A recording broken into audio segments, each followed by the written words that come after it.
Hola, buenas noches. Muchísimas gracias por la invitación y por la presentación. Gracias a la Asociación Mexicana de Endodoncia por esta oportunidad y gracias a todos los asistentes. El tema de hoy es análisis y desglose de la postura que realizamos para la Asociación Mexicana de Endodoncia de analgesia e interacciones. Quiero comenzar con esta frase. En endodoncia, dominar el dolor no es una ventaja, es una necesidad. ¿Por qué una necesidad? Me acuerdo mucho cuando recién entré al posgrado de endodoncia, el doctor Juan Carlos Paz, y como muchos de los doctores de los posgrados, siempre nos preguntan, ¿por qué escogiste endodoncia? Y todos decimos, porque me gusta mucho la endodoncia. Y todos repetimos la misma respuesta. No sabemos por qué, pero realmente nos gusta mucho la endodoncia, realmente nos gusta todo lo que conlleva un paciente que necesita una endodoncia, porque en pregrado muchos estamos acostumbrados a que los casos difíciles siempre los mandamos a un posgrado. Entonces, la idea que nos vamos haciendo de cómo se realiza un tratamiento de conductos es bastante diferente a lo que realmente es. A que nos llega un paciente con dolor, a que una pulpitis irreversible por más 3, 4, 5 cartuchos de anestesia que ponemos, nada más no funciona y entonces no podemos controlarle el dolor al paciente y lo terminamos mandando a otra cita o le terminamos mandando un montón de medicamentos y a final de cuentas no terminamos resolviendo nada en esa cita. Entonces, por eso escribimos esta postura. Es una postura muy amplia que se desglosó en dos partes. Voy a empezar con las estrategias analgésicas en endodoncia. Como les dije, escribimos esta postura a finales del 2023 y es una forma que intentamos que fuera más sencilla para poder controlar el dolor de los pacientes y que tengan un postoperatorio mucho, mucho más amable que al que están acostumbrados. Porque a la fecha yo no conozco ningún paciente que diga, qué emoción, me van a hacer una endodoncia mañana, o que diga, ay, quiero otra endodoncia. Nunca. Entonces, lo que queremos es que el paciente tenga la experiencia más cómoda, más tranquila y que no vayan diciendo, híjole, qué horror, te van a hacer una endodoncia, eso duele muchísimo. Entonces, los puntos claves del tema de esta primera parte de la postura que vamos a hablar es el miedo al dolor durante el tratamiento de endodoncia. Y no solamente de endodoncia, la verdad es que la postura se abarca en parte de endodoncia, pero funciona bastante bien para la parte de odontología en general y para ciertas ramas que desglosan de la odontología. La terapia farmacológica que puede contribuir significativamente a una mejor gestión de la ansiedad, porque si el paciente tiene dolor, mayormente tiene ansiedad también, entonces va a ser una consulta bastante complicada. La combinación de paracetamol y AINES que va a potenciar los efectos de cada uno de ellos y nos va a dar un muy buen efecto hacia el alivio del dolor. El uso de música a cierta frecuencia que nos va a ayudar también a controlar la ansiedad del paciente durante la consulta. Aquí el diagnóstico preciso. Si tenemos un buen diagnóstico, probablemente sepamos cómo llevar bastante bien el tratamiento y podamos llevar al paciente de una manera tranquila y a un postoperatorio también muy tranquilo. Y si seguimos todos estos principios, los pacientes pueden esperar una experiencia mucho más cómoda y más exitosa. Quiero empezar a hablar con esta tabla. Esta tabla es bastante importante para poder seguir los fundamentos principales de un tratamiento farmacológico para el dolor postoperatorio. Como punto número 1 tenemos la administración anticipada de fármacos. Esto tiene que ver también con que tengamos una historia clínica previa del paciente. Si no tenemos una historia clínica previa del paciente, no podemos medicar absolutamente a nadie. Nunca falta el vecino, el amigo que nos manda un WhatsApp y nos dice, oye, es que me duele la muela, ¿qué me puedo tomar? Uno dice, bueno, pues una pastillita para el dolor no es tan complicada. El problema es que no conocemos claramente los efectos adversos que llega a tener cada uno o si el paciente está tomando algo más y esto llega a interactuar. Entonces es importante saber que si no tenemos una historia clínica, no podemos recetar absolutamente nada a ningún paciente. Posteriormente, si ya tenemos la historia clínica, si ya hicimos nuestro diagnóstico correcto, vamos a pautar la dosis que le vamos a mandar al paciente. Después, utilizar analgésicos de rescate. Hay veces que mandamos ciertos fármacos que funcionan muy bien y hay otros pacientes que son mucho más resistentes al dolor y que la dosis que les mandamos pues no funciona. Entonces podemos tener analgésicos de rescate. Y tenemos que individualizar cada dosis para cada paciente. No todos los pacientes toleran los mismos fármacos ni pueden estar tomando los mismos fármacos. Entonces, no todos somos iguales. Así como cada uno necesita diferente tipo de anestesia, cada uno tiene un color de ojos café, el cabello de diferente color, lo que debemos de hacer es individualizar la dosis para cada paciente porque cada paciente es importante y es único. Quiero que vean esta receta. Es un caso que nos llegó a nosotros. Lo veo pues un poco complicado de entender y tiene muchas cosas mal al respecto. Si alguno de ustedes lo pudiera leer de manera clara de un jalón, se los agradecería mucho. La verdad es que a nosotros nos costó mucho trabajo poder ver qué era cada uno, analizar qué era cada uno, entenderle a la letra, porque pues es un poco complicado, ya no todos utilizamos ese tipo de letra. Pero si ven, estamos hablando de una paciente de 4 años de edad.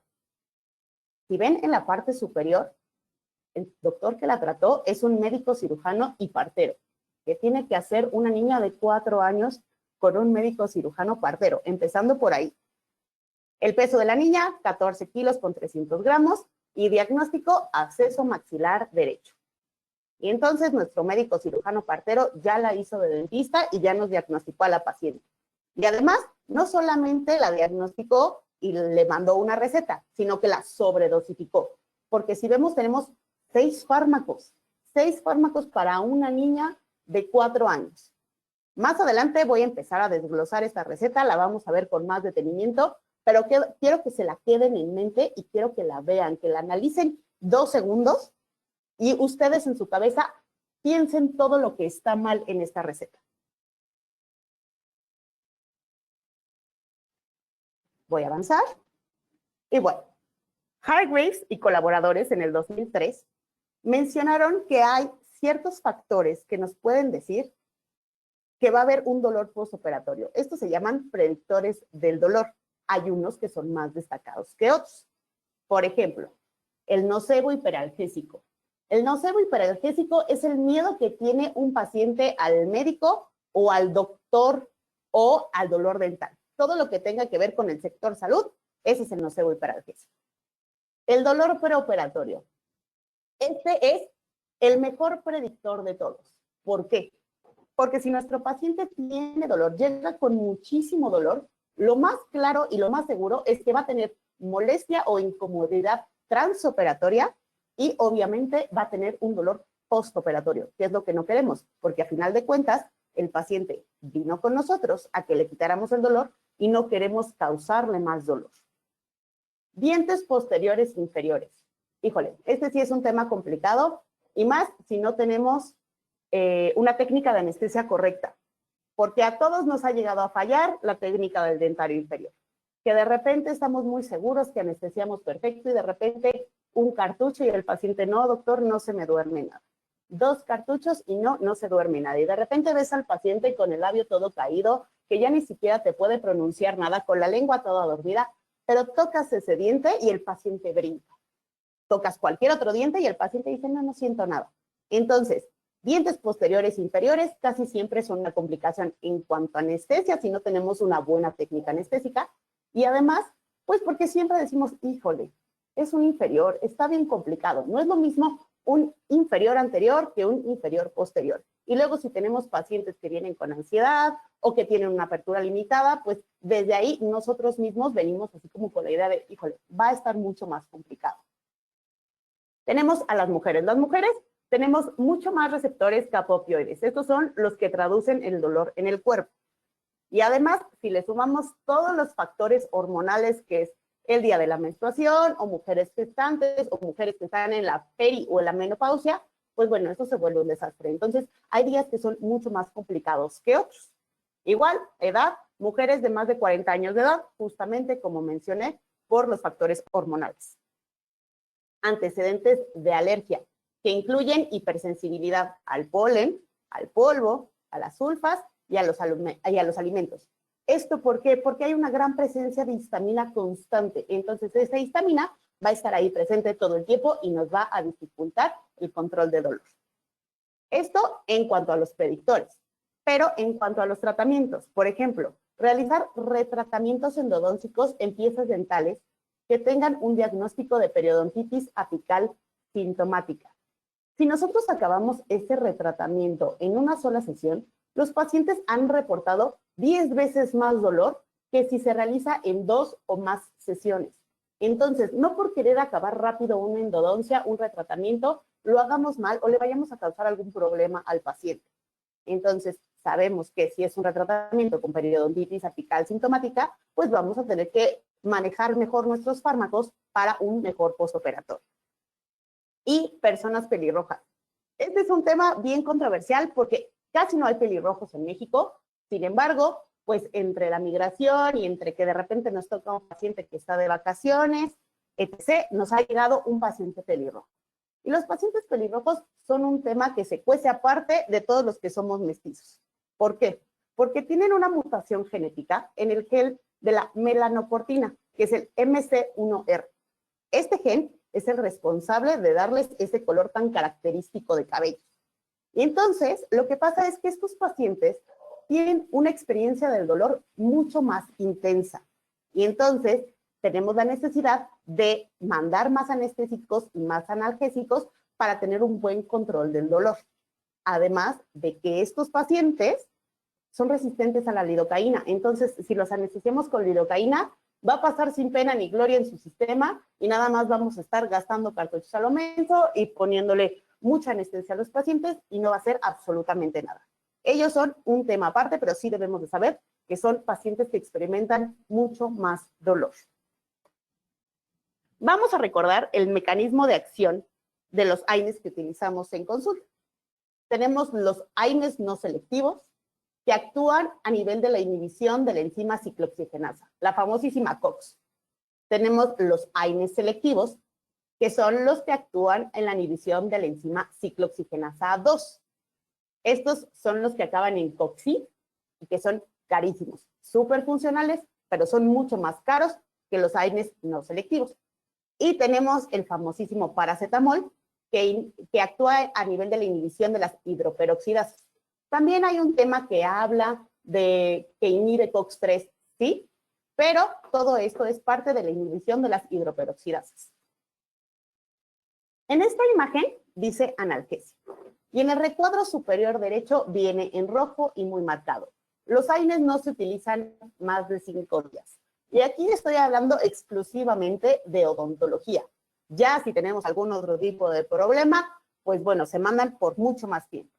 Pero los AINES, cuando se utilizan de manera correcta, cuando diagnosticamos al paciente de manera correcta y quitamos el agente causal de donde es, no vamos a necesitar mandarlos más tiempo.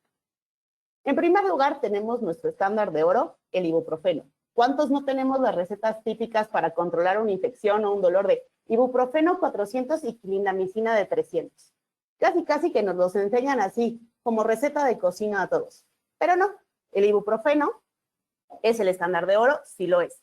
Sin embargo, también existen más fármacos que nos pueden ayudar a controlar el dolor de una manera muy favoreciente al paciente. Por ejemplo, el naproxeno. No va a faltar el paciente que les diga, no doctor, es que a mí no me funciona el ibuprofeno. Entonces, bueno, tenemos más opciones. Por ejemplo, el naproxeno, la dosis indicada de naproxeno es de 500 a 550 miligramos cada 24 horas. No funciona igual que el ibuprofeno, que es cada 8, o como el paracetamol, que es cada 8, o como otros AINES. La dosis correcta de naproxeno es de 500 a 550 miligramos cada 24 horas. Después tenemos a este fármaco que está como muy en boca de todos, el ketoprofeno. Es un poco más caro, es mucho más potente, funciona perfectamente bien con una dosis de 100 o 150 miligramos cada 24 horas.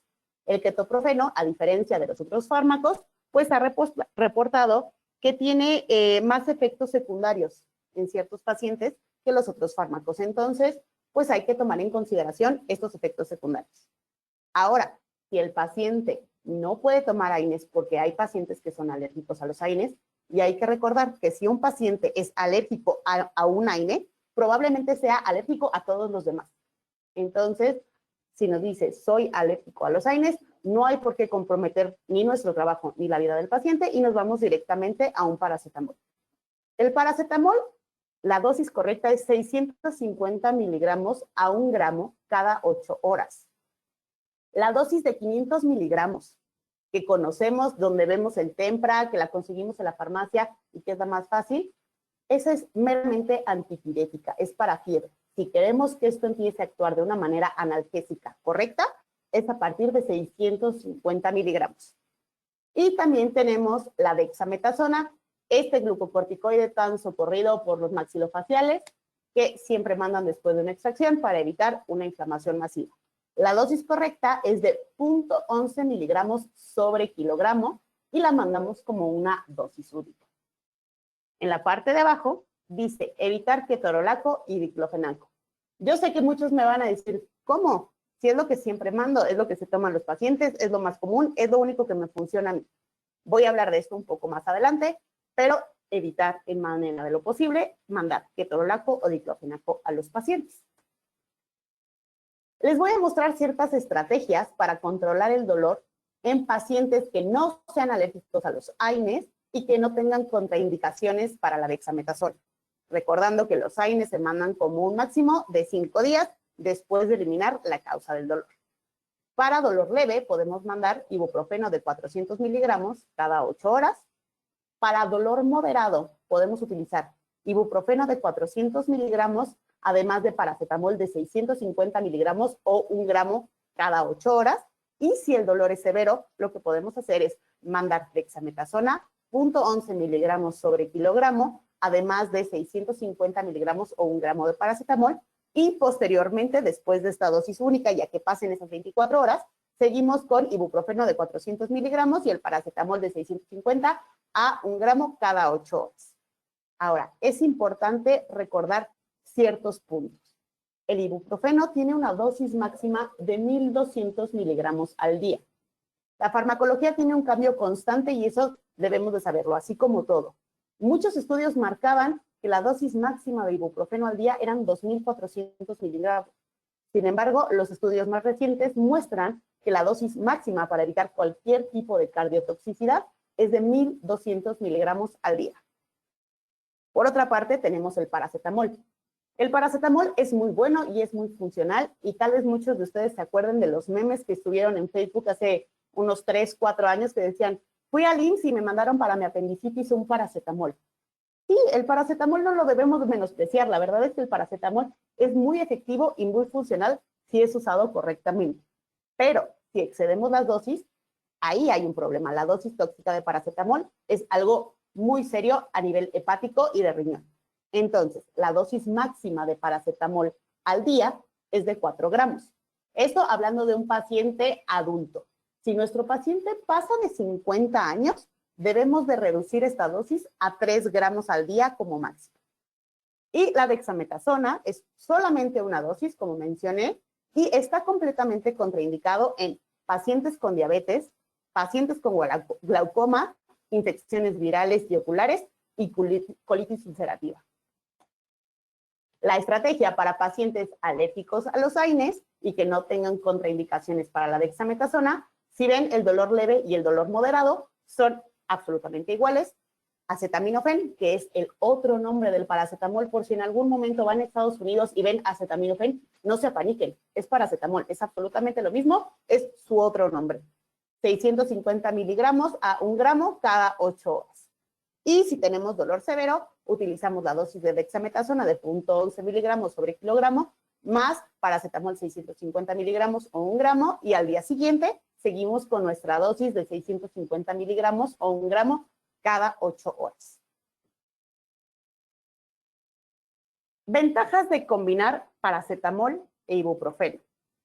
Estos funcionan muy bien para el dolor. De hecho, son una mezcla fantástica que se ha descubierto actualmente y funcionan excelentemente bien para el control del dolor, además de ser una opción bastante económica a diferencia de otros fármacos. Ok, ¿cuáles son las ventajas de mezclar paracetamol e ibuprofeno. El Saki, en 2016, habló que la combinación de estos dos fármacos es la más efectiva para el dolor postendodóntico. Taibo y colaboradores, en sus estudios del 2019 a 2020, hablaron que la tendencia de reducir el consumo de morfina solamente por utilizar paracetamol e ibuprofeno, juntos, evitaba que los pacientes tuvieran que ser medicados con morfina. ¿Por qué morfina? Porque ellos realizaron estudios de artrosis. Entonces, ponían placas, ponían restauraciones de cadera y entonces, obviamente, se les manda morfina para evitar este tipo de dolores. Pero al mandar ibuprofeno y paracetamol se dieron cuenta que los pacientes requerían menos dosis de morfina para controlar su dolor.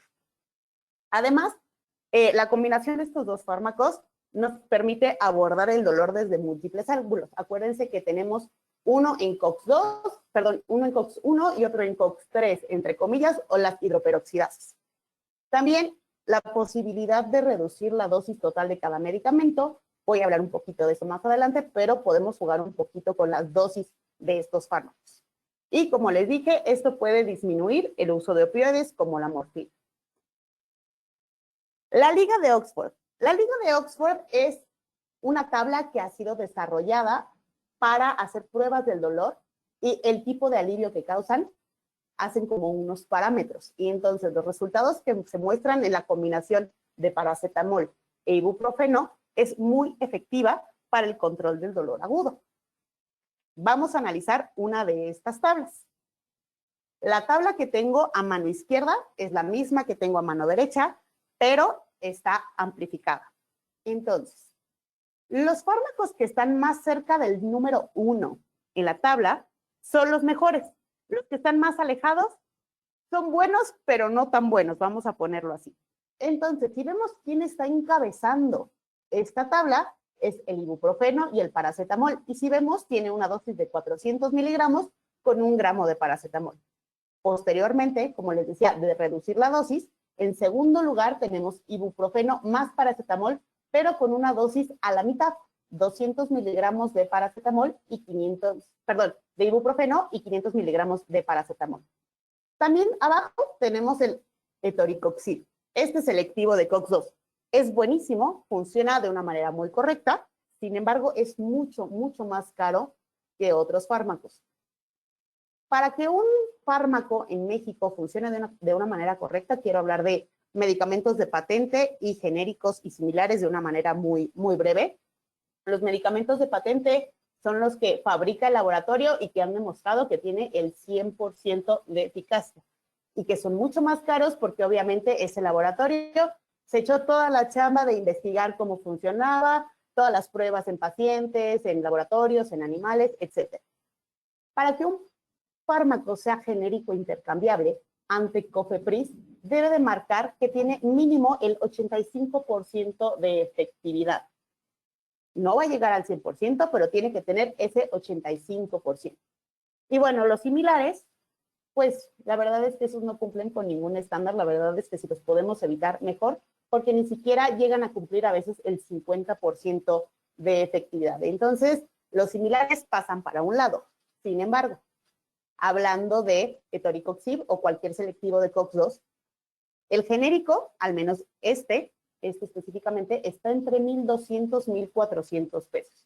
Y el genérico, pues sí, baja un poco más de precio. Sin embargo, debemos de tener conciencia, de que no va a ser 100% efectivo. Ahora, en esta parte me van a decir, bueno, pero el paracetamol está entre el 4 y el 6 y a mí me están diciendo que el paracetamol es súper efectivo. Que vean la dosis.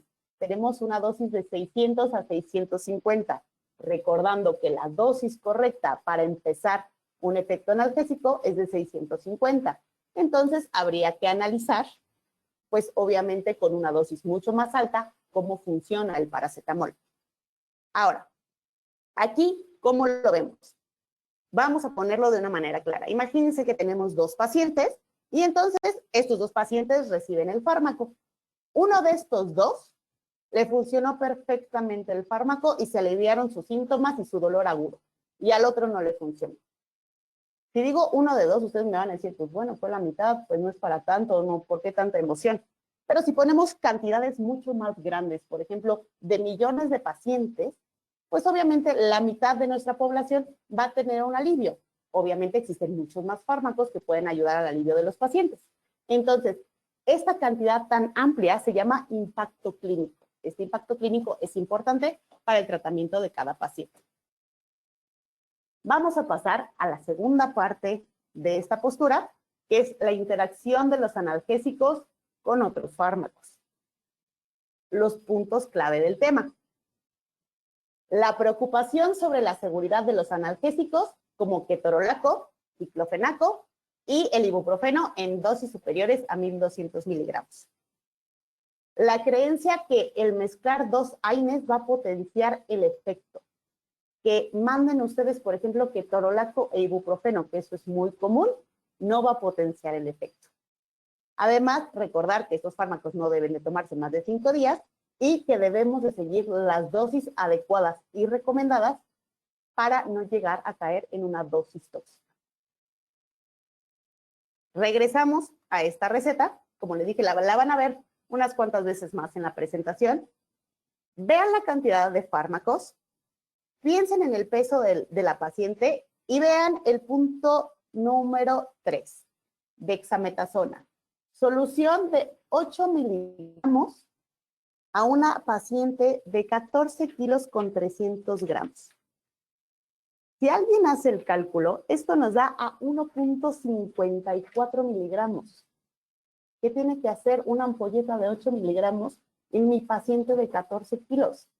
Eso lo va a mandar directo al hospital. Además de que, bueno, aquí tenemos varias cosas. El primero, y que creo que fue el que más trabajo nos costó analizar y saber qué era, es AMSEF. AMSEF es una cefalosporina inyectable.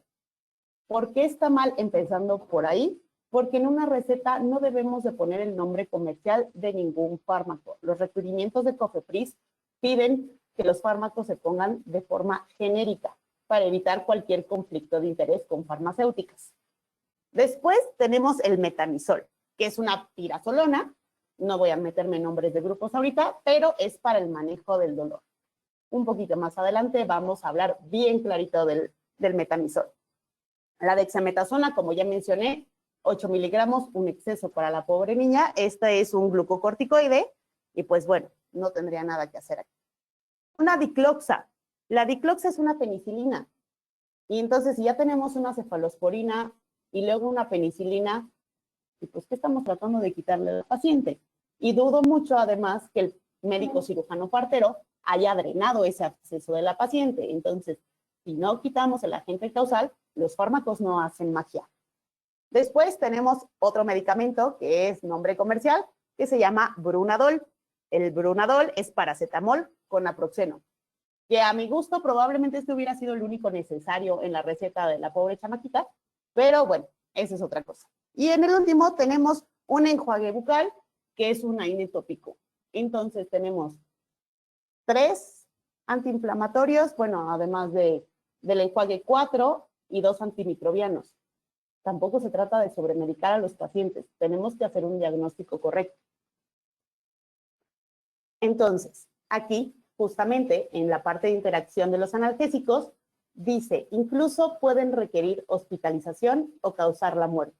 Probablemente si la paciente hubiera seguido la receta que mandó este doctor, hubiera terminado hospitalizada o con alguna interacción o algún tipo de alergia. Y bueno, estas interacciones que llegan a causar los fármacos actúan en ciertos puntos. Por ejemplo, en la farmacocinética, la parte de absorción, que es después de la liberación, una parte súper importante, la absorción del fármaco. La biodisponibilidad, el unión a las proteínas metabólicas, el unión a los receptores y la acción terapéutica de los fármacos. Voy a hablar de ello. Vamos a hablar de las características farmacológicas de las interacciones entre medicamentos, en lo que van a afectar, como les dije, la absorción. Entonces, estos medicamentos alteran la absorción gastrointestinal de otros fármacos o de otros nutrientes. Puede que el fármaco se absorba de una manera muy correcta o puede que si tomamos un fármaco que interactúa con otro, no deje que ninguno de los dos se absorba y ninguno de los dos funcione de manera correcta. En cuanto a bioequivalencia, aquí dice hay una bioequivalencia limitada. ¿Qué quiere decir esto de bioequivalencia?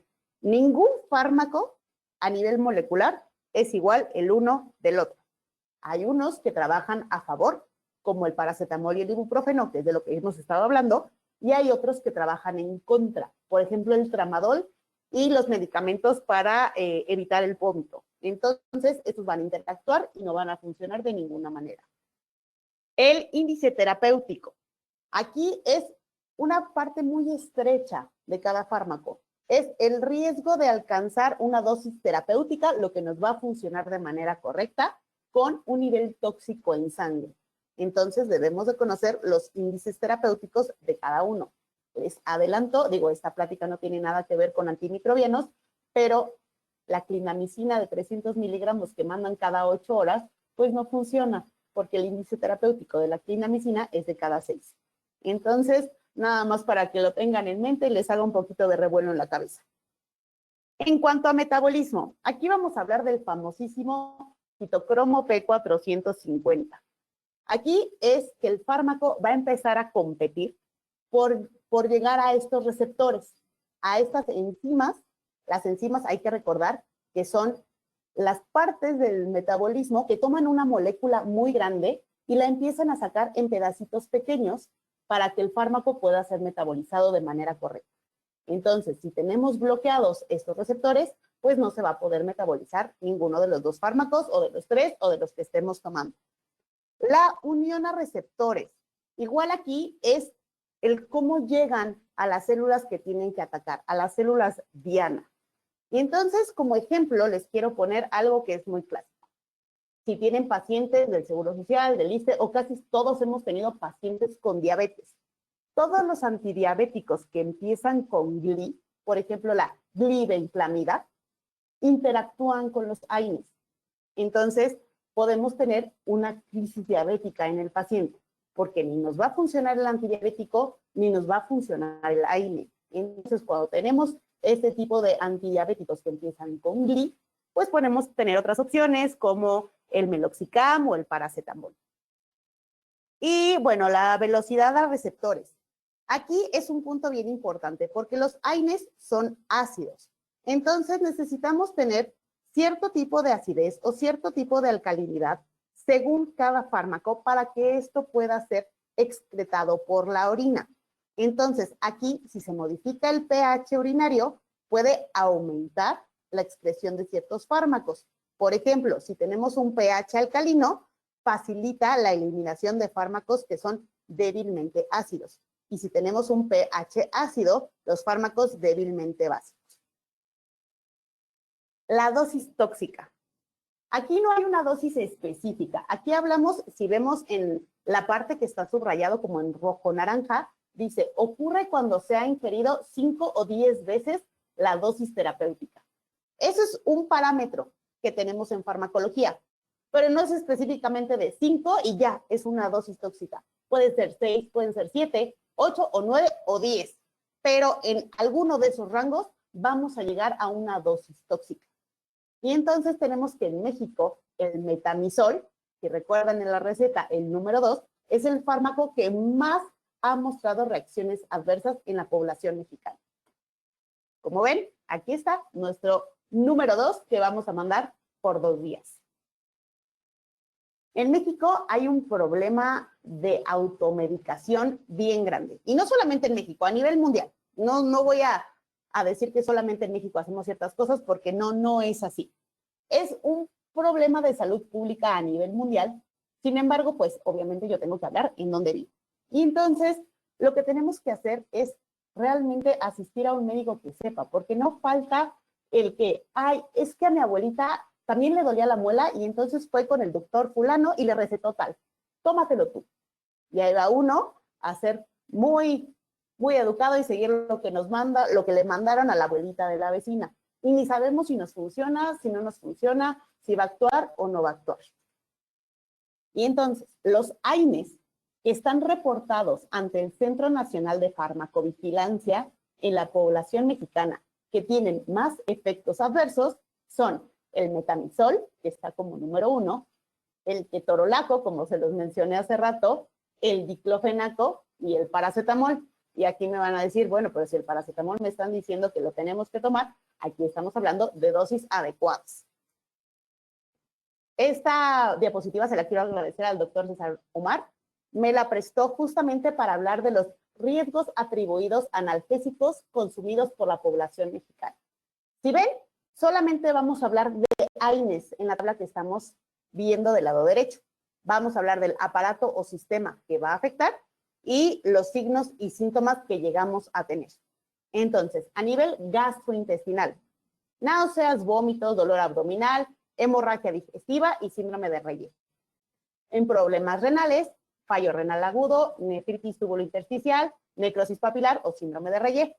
A nivel del sistema nervioso central, somnolencia, que creo que esto es como de los más comunes, coma, cefalea, tinnitus, hipoacusia, convulsiones, hipotermia, fiebre y síndrome de Reye. A nivel cardiovascular, hipo o hipertensión, dependiendo de cada paciente, arritmias, insuficiencia cardíaca congestiva. A nivel pulmonar, disnea o asma sensible a aspirina. Aspirina se abrevia como AAS, por si lo llegan a ver en algún lado. Trastorno ácido-base y electrolitos. Acidosis metabólica, hiperpotasemia, hipocalcemia, hipomagnesemia o hipofosfatemia. A nivel hematológico y de coagulación, si ven, afecta a varios sistemas. Anemia plástica, agranulocitosis, anemia hemolítica, neutropenia, trombocitopenia, disfunción plaquetaria y hipoprotombinemia. Ahora, si vemos acá, ya no tengo AINES. Estoy hablando de COX-6, de los selectivos de COX-2, que también tienen sus efectos secundarios. Todos los fármacos, el que sea, hasta los naturistas, tienen efectos secundarios, unos más leves que otros, pero todo fármaco, todo suplemento, por más natural que sea, tiene un efecto secundario en el cuerpo. Entonces, los COX, selectivos de COX-2, a nivel gastrointestinal y cardiovascular, diarrea, dispepsia y dolor abdominal, y aumenta el riesgo cardiovascular. El paracetamol, hígado, riñón. Llegamos a tener daño hepático y daño renal. Ahora, ¿qué hacer si nos llega un paciente con shock anafiláctico, con una dosis excesiva de AINES y lo tenemos que diagnosticar en el consultorio porque de eso depende su vida? Lo primero que tenemos que hacer es ver los signos y síntomas de la intoxicación por los AINES. Esto es súper complicado, tenemos que estar conscientes. Obviamente tiene que ser un paciente que conozcamos de preferencia, porque bueno, hay pacientes que toman otro tipo de fármacos un poco más recreativos, que bueno, también podemos confundirlo de cierta manera. Pero no debemos de subestimar la toxicidad reportada por AINES. Estas son reportadas por la FDA y por las guías internacionales. Entonces, ¿qué podemos hacer en el consultorio si vemos un paciente que de verdad está en un shock anafiláctico por AINES? Tener epinefrina, y para evitar cualquier tipo de conflictos, la inyección va en el muslo, en la pierna. Y en el momento que estamos inyectando, la asistente, el otro doctor con quien estemos, tiene que estar hablando de los servicios de emergencia, porque ya después de ahí ya no podemos entrar más nosotros. Nosotros debemos de preservar la vida del paciente, pero más allá de eso que podemos hacer en el consultorio, no hay. Entonces, hablamos, que llegue la ambulancia, de preferencia tener la historia clínica completa del paciente y se la damos o les damos una copia para que sepan cómo actuar ante esta situación, para que no tengan que estar haciendo análisis o estudios del paciente y puedan actuar de una manera mucho más correcta. Este artículo, si ven, es el único artículo hecho en México de farmacología. Es del 2018. Lo digo con emoción y no tanta, porque sí es un muy buen artículo. Sin embargo, todo en lo que nos basamos en farmacología es de las guías americanas o de las europeas. No tenemos investigación suficiente en México para poder hacer nuestras propias guías. Entonces nos tenemos que basar de las demás. Y aquí este artículo habla de la descripción y cuantificación de los riesgos atribuidos a los AINES, que son analgésicos antiinflamatorios no esteroideos no selectivos, consumidos por la población mexicana. Y entonces, aquí habla de que los AINES es uno de los grupos terapéuticos más amplios a nivel mundial, no solamente aquí en México, pero sí en México tenemos aproximadamente un poco más de 300 registros de medicamentos que dentro de su formulación contienen como el principio activo el paracetamol. 300. Imagínense cuántos no hay a nivel mundial. Entonces, si decimos, bueno, pues el paracetamol va a ser gran cosa, pero si ya vimos que los daños hepáticos y los riesgos renales ahí están, hay que tomarlo con precaución y conocer las dosis terapéuticas y no llegar a una dosis tóxica. Si ven la tabla del lado derecho, aquí aparecen varios fármacos. Estos son de este artículo. Si ven, se hizo un estudio hacia 1000 personas. Y el más cercano a llegar al 1000 fue el metamizol, con una cantidad de reacciones adversas medicamentosas de 967 de los 1000 pacientes en las que fue aplicado o consumido. Si ven en algún artículo RAM, RAM o RAMS en minúscula, es reacción adversa medicamentosa. ¿Okay? Después, el que sigue en el número 2 de los que más reacciones adversas medicamentosas hubo fue el ketorolaco. Y un poquito más abajo tenemos el diclofenaco. Y entonces uno dice, bueno, pero si a mí me enseñaron que el ketorolaco y el diclofenaco eran los ideales, y si nos vamos a nuestra vía de la pulpa, la parte de diagnóstico dice mandar diclofenaco para prevenir el dolor postoperatorio. Pero si estamos viendo las tablas de farmacología que se hicieron aquí en México, ¿por qué seguimos mandando el diclofenaco de manera indiscriminada? Y después, pues sí, tenemos a nuestro queridísimo paracetamol, pero este tiene mucho que ver con la cantidad de dosis que tenemos. Regresando a nuestra receta, una vez más, ¿ya vieron cuál fue el primer analgésico que se mandó? El metamizol. Y entonces nuestro médico cirujano partero, pues bueno, no tiene ni idea de farmacología. Y por lo visto, el vías de la pulpa, pues tampoco. Este artículo, y no es yo porque le quiera echar tierra al ketorolaco, la verdad es que es muy bueno en ciertas cosas, pero ya uno que se mete un poquito más a leer se va a dar cuenta que no es tan bueno como parece. Este artículo del 2010 de Chang habla que el ketorolaco se asocia con mayor riesgo de isquemia y hemorragia cerebral. Este otro artículo, que ni siquiera es nuevo, es de 1997. Desde 1997 nos están diciendo el ketorolaco no es tan maravilloso como parece ser. Habla que hay una falla renal aguda seguida de una sola dosis parenteral de ketorolaco. Y entonces uno se pone a pensar, híjole, una sola dosis ya nos llevó a falla renal, ¿cómo le vamos a hacer? Y nosotros mandando nuestro ketorolaco sublingual como si fuera lo más tranquilo del mundo. Este comunicado es un comunicado europeo del 2007, este es de España, que habla de la restricción de la dispensación del ketorolaco a nivel de libre venta, vamos a ponerlo así. Se reduce a que el ketorolaco solamente se puede utilizar a nivel hospitalario en España y en general en toda Europa. ¿Por qué? Porque se ha demostrado que el ketorolaco hace que los españoles sangren mucho más durante cualquier procedimiento. Entonces, son máximo 2 dosis de ketorolaco y que tiene que estar revisado por un experto en dolor, un alergólogo. Solamente no hay ketorolaco de venta libre en Europa.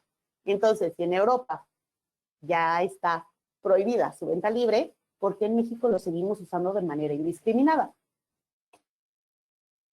Dejando a un lado el ketorolaco, aparece el diclofenaco. Y entonces aquí habla del riesgo cardiovascular que tiene el diclofenaco.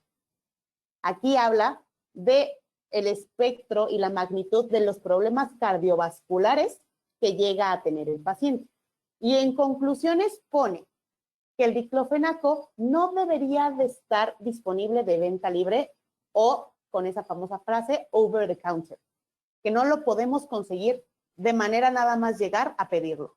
Entonces, aquí debería de ser, aquí dice que debería de ser prescrito y que debe de estar acompañado con una advertencia que diga que tiene daños potenciales.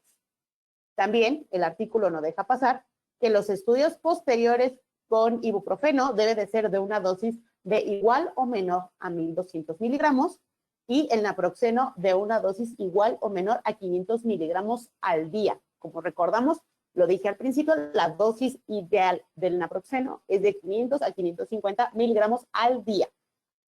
Y obviamente, pues ver el daño cardiovascular que llega a causar con estos fármacos.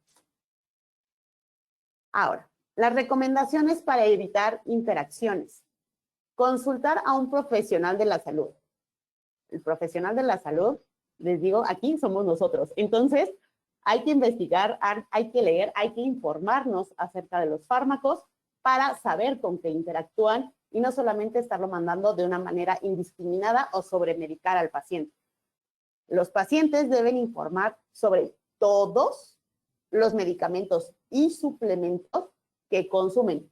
Todos, absolutamente todos, porque todos tienen efectos secundarios. Como les mencioné, aunque sean naturistas, llegan a tener efectos secundarios y hay muchos que interactúan. Los profesionales deben de revisar la medicación completa antes de prescribir.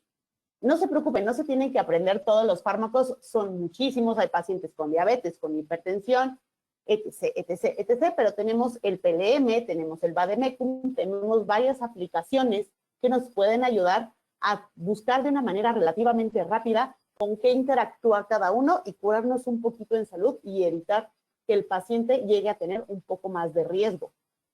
Y bueno, importante monitorear al paciente y ajustar la dosis si es necesario.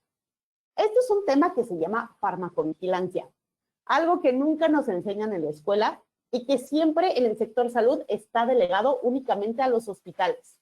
Dicen, ay, bueno, pues que lo chequen en el hospital, pero la farmacovigilancia es importante. El ver que al paciente le haya caído bien el fármaco, si tuvo alguna reacción adversa, si se sintió mal, si con el fármaco que estaba tomando le hizo algún daño, si se mareó un poco más, algún problema gastrointestinal, y reportarlo. De hecho, la COFEPRIS tiene la opción de reportar estos fármacos y los tipos de reacciones e interacciones que llegan a tener los fármacos. Y eso nos puede ayudar a tener estudios un poco más recientes y más frecuentes en cuanto a farmacología. Ahora, ¿qué es una RAM? Reacción adversa a medicamentos o reacción adversa medicamentosa. Ese es el nombre abreviado, RAM. Pero esto es cualquier respuesta nociva y no intencionada a un medicamento.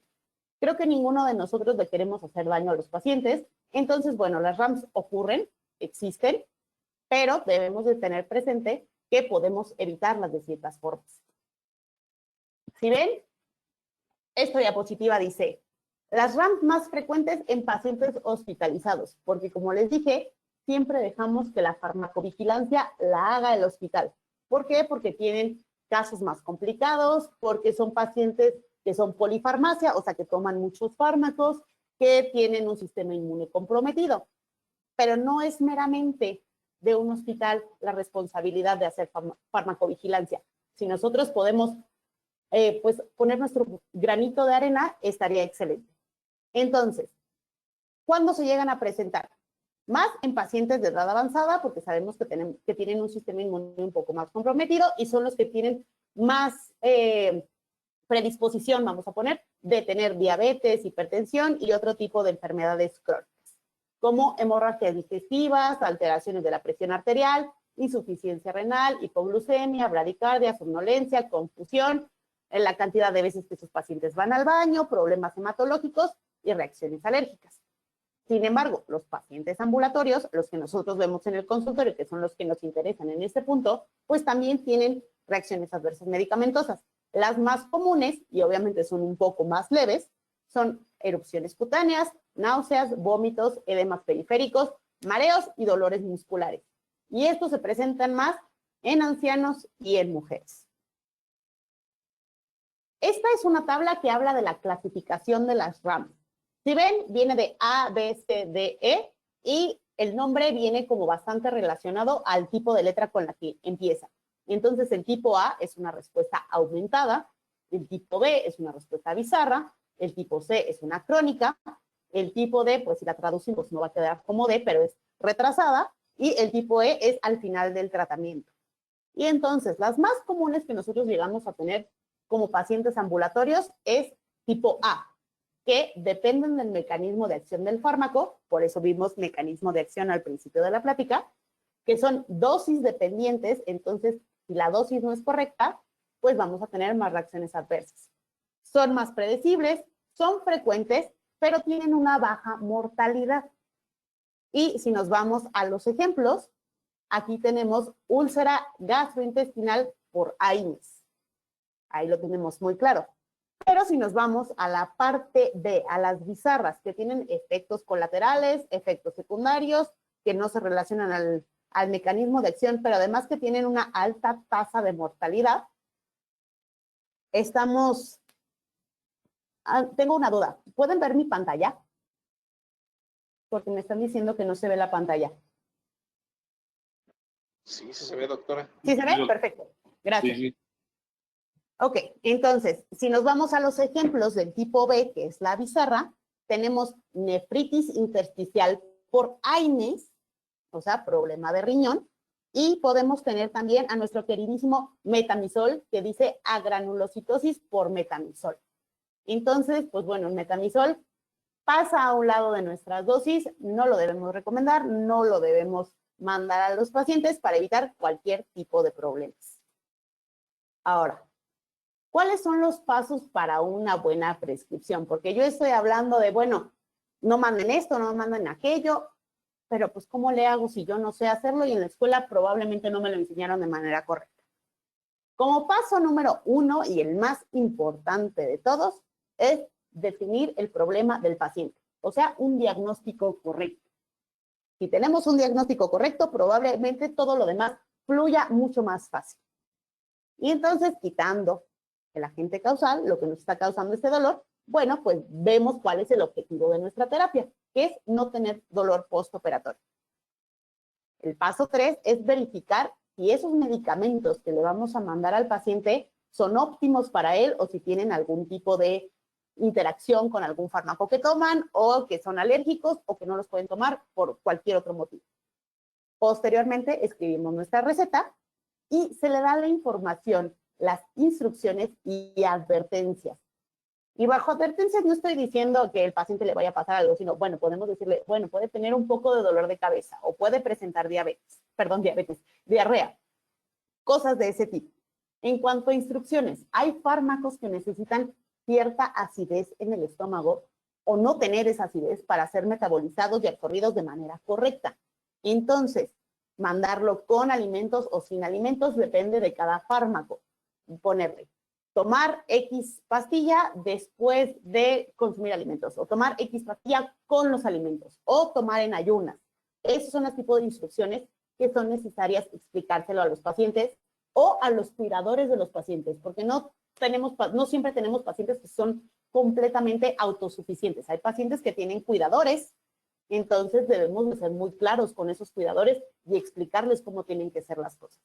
Y posteriormente, la parte de farmacovigilancia, el monitorear al paciente y vemos si detenemos el tratamiento o continuamos con él. Si seguimos esta guía, podemos tener una buena prescripción y vamos a evitar la mayoría de las reacciones adversas medicamentosas. Ahora, esta imagen me encanta, es muy simple, pero me van a decir, bueno, ¿qué tiene que ver un juguito de toronja? Algunos lo conocen como pomelo y una pastilla. ¿Qué pasa aquí? El jugo de toronja actúa a dos tipos de niveles de la parte de la farmacocinética, de este proceso LADMET o LADMET, como lo quieran llamar, porque algunos no incluyen toxicología, pero la verdad es que la parte de toxicidad en la parte de la farmacocinética es muy importante. Entonces, hablando de que tenemos una dosis adecuada del fármaco, pero nuestro paciente es de estos naturistas New Age que dice, yo me tomo mi juguito de toronja en las mañanas para una buena digestión. ¿Qué va a pasar? Este jugo de toronja bloquea el citocromo P450. Entonces, no va a haber receptores disponibles para atrapar el fármaco y que éste pueda ser metabolizado de manera correcta. Y entonces, recordemos que las enzimas son las encargadas de hacer estas moléculas grandes chiquititas y no va a pasar. Entonces, vamos a tener muchas moléculas grandes que van a estar dando vueltas por el cuerpo y entonces vamos a tener demasiado fármaco en el cuerpo. Por otra parte, Si ven, acá abajo es una cápsula, estamos hablando de otro fármaco, no estoy hablando de ninguno en específico. Nuestro paciente toma su jugo de toronja y aquí hablamos de la distribución. En la parte de la distribución también se afecta y entonces el transportador, el que va a hacer que esta molécula llegue a donde tiene que llegar, pues va a estar tapado y entonces nuestra molécula no se va a adherir a ese transportador y no va a llegar a donde tiene que llegar. ¿Y qué va a pasar? Que vamos a tener muy poco medicamento en el cuerpo. Entonces, sea por metabolismo o sea por distribución, hay que evitar el jugo de toronja mientras estamos tomando fármacos. El humo del cigarro. ¿Tiene algo que ver el humo del cigarro con los fármacos? Tiene todo que ver. ¿Por qué? Porque el citocromo P450 no solamente está en el hígado. Sí, siempre lo referimos al hígado porque es el que tiene como mayor cantidad. Pero también tenemos receptores en los pulmones, en los riñones y en el intestino, entre otros órganos del cuerpo, pero los principales están ahí. Entonces, ¿qué pasa? También se bloquean los receptores del citocromo P450 y no va a dejar que llegue el fármaco a donde tiene que llegar. El alcohol y los fármacos. Nunca falta el paciente que les va a decir, bueno, pero ¿y puedo tomar? ¿Y cuándo voy a poder tomar? Ay, es que tengo una boda el fin de semana y no me puedo echar ni siquiera una cerveza. La respuesta es no. ¿Por qué? Porque igualmente el citocromo P450 que esté en el hígado se va a ver bloqueado. No va a funcionar y entonces vamos a tener exceso de fármaco en el cuerpo. Eso es punto número 1. Y punto número 2, el alcohol se metaboliza en el hígado. Entonces estamos haciendo a nuestro hígado trabajar el doble. He escuchado doctores que dicen, ay, mándale algo leve, un paracetamol, y sí, dile que sí puede tomar el fin de semana. No, no pueden tomar, y mucho menos paracetamol, que tiene una reacción secundaria hepática espantosa, vamos a ponerlo así, si pasamos la dosis. Entonces, pues nuestro pobre hígado, ¿qué culpa tiene? Además de que sí, va a estar trabajando y probablemente no veamos la reacción adversa en ese momento. Pero como dicen las abuelitas, los años cobran factura. Y entonces al rato van a estar diciendo, híjole, no, es que yo cuando era chavo me tomaba tantas y pues no, siempre me tomaba mis pastillitas, pero a mí nunca me hizo nada. Y al rato los andan viendo con cirrosis hepática o con problemas de hígado graso. Y bueno, es un cuento de nunca acabar, pero ellos nunca recuerdan lo que hacían en su juventud. Y ahora, estas son imágenes para que vean que no me lo estoy inventando de ningún lado. Hay medicamentos para la artritis, pero también tenemos, pues muchos son selectivos de COX-2 o son AINES. Como pueden ver, el Celebrex, que es un Celecoxib, un selectivo de COX-2, un naproxeno y un diclofenaco. Las reacciones que pueden pasar si se mezcla con alcohol son úlceras, hemorragia estomacal, daño hepático. Tenemos para colesterol alto, que también las de colesterol afectan y no debemos de tomar alcohol con estas, como daño hepático, enrojecimiento, escozor y aumento de hemorragias estomacales. Y bueno, los más comunes que tenemos, que son los AINES no selectivos, ibuprofeno, naproxeno, el paracetamol y la aspirina, que no son considerados como AINES, pero entran en el grupo de analgésicos, ibuprofeno y otra vez paracetamol, malestar estomacal, hemorragias, úlceras, daño hepático y aceleran el ritmo cardíaco. Y bueno, como recomendaciones adicionales, aquí les quería poner un poco de la muestra de cada canción, sin embargo, para evitar, pues por problemas de derechos de autor, no se las puse, se las puedo mencionar, pero recomendaciones adicionales para tener un tratamiento pues más amable durante la consulta es utilizar música de 432 Hz o con un beat de 60 a 80 por minuto. Y esto nos va a ayudar como apoyo para reducir la ansiedad y el dolor. No tienen que ser canciones aburridas, si no les gusta la música clásica tampoco. Hay canciones bastante actuales que funcionan bastante bien. Por ejemplo, digo, esta no es precisamente actual, pero Dust in the Wind de Kansas funciona maravilloso y entra en el rango de 432 Hz. Canciones de Adele, ciertas, no todas, y pueden buscar solamente la melodía, que no tenga la voz. O hasta canciones de Evanescence llegan a tener este tipo de hertz y de bits que necesitamos. Entonces, pues no nos tenemos que ir solamente a la música clásica. Y además tenemos que tomar en cuenta pues los gustos personales de cada paciente. No podemos ponerle música clásica si el paciente aborrece la música clásica, o no le vamos a andar poniendo Adele si el paciente no tolera las músicas de Adele. Entonces, hay que buscar, en YouTube es como muy sencillo, podemos buscar música de 432 Hz y aparece una lista enorme y la podemos reproducir en el consultorio sin mayor problema. Y bueno, evitar ketorolaco y diclofenaco para evitar los riesgos gastrointestinales, renales y cardiovasculares. Combinar los AINES, recordar que no va a potenciar el efecto y solamente va a aumentar la incidencia de riesgos secundarios. Y la combinación de paracetamol y AINES va a potenciar el efecto. Aquí no solamente hablo de ibuprofeno. El paracetamol per se va a potenciar el efecto de cualquier AINE con el que lo mezclemos. Puede ser paracetamol, puede ser el ketoprofeno, puede ser hasta los selectivos de COX-2. También se pueden mezclar con paracetamol para potenciar su efecto. Y pues listo, esto es todo. Quedo a su disposición si tienen alguna pregunta, alguna duda.